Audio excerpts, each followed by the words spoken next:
भारत और चीन के बॉर्डर पे जो कुछ हुआ है उसे पूरा देश और दुनिया जानता है। भारत के वीरों ने जो बलिदान दिया है, जो चीन भारत के सरहदों पर लड़ता हुआ नजर आता है, उस देश के सीक्रेट आर्मी भारत में चुपचाप घुसपैठ करके करोड़ों जासूस बना चुके हैं। ये जासूस हैं लोगों के द्वारा इस्तेमाल किए जाने वाले मोबाइल ऐप्स। ये चीनी ऐप्स भारतीय यूजर्स के डाटा को देश के बाहर भेज रहा है।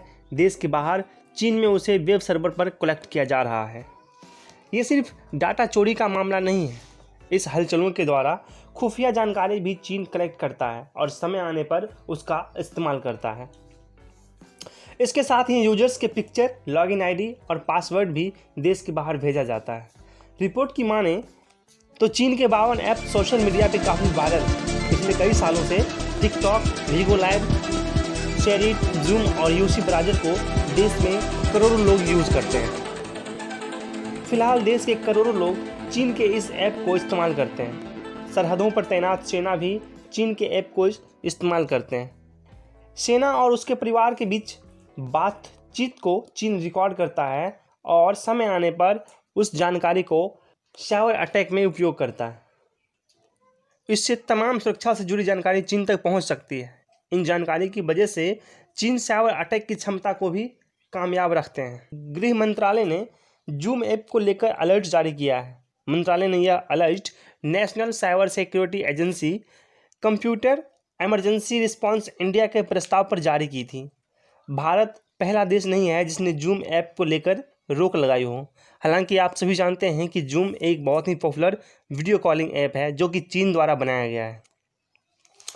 इससे पहले भी कई देश जैसे कि ताइवान इस ऐप पर रोक लगा चुके हैं। यह ऐप भले ही यूजर्स की सुरक्षा की गारंटी करती है, लेकिन यह खुफिया एजेंसी के तहत काफ़ी खतरनाक माना जाता है।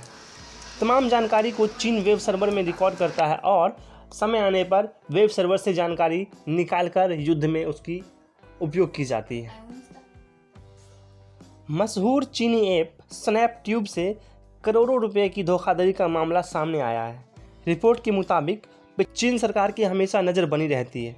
यूजर्स की तमाम जानकारी को चीन कंपनी वेब सर्वर में रिकॉर्ड करती है और किसी भी साइबर जानकारी को चीन सरकार आसानी से वेब सर्वर से प्राप्त कर सकती है। लोगों से अपील है कि वे चीनी सामानों का बहिष्कार करें और स्वदेशी अपनाएं, क्योंकि हमें सस्ता सामान नहीं चाहिए, हमें महंगा सम्मान चाहिए। अगर हम देश की सामान को यूज़ करते हैं तो देश विश्व की नज़र में अपने आप को गर्दन उठा के चलेगा। पिछले कई दिनों से ऐसी जानकारी मिली है कि विभिन्न शहरों में लोग चीनी सामानों का बहिष्कार करते हुए देखे गए हैं। लोग अब इंडिया का साथ दे रहे हैं, स्वदेशी अपनाते हैं। इससे क्या होगा, हमारे देश की अर्थव्यवस्था मजबूत होगी और वहीं चीन की अर्थव्यवस्था में काफ़ी गिरावट आएगी। ये काम सिर्फ भारत सरकार का नहीं है, हम सभी नागरिकों का भी कर्तव्य बनता है कि हम चीन के सामानों का बहिष्कार करें और अपने स्वदेशी सामान का उपयोग करें। धन्यवाद।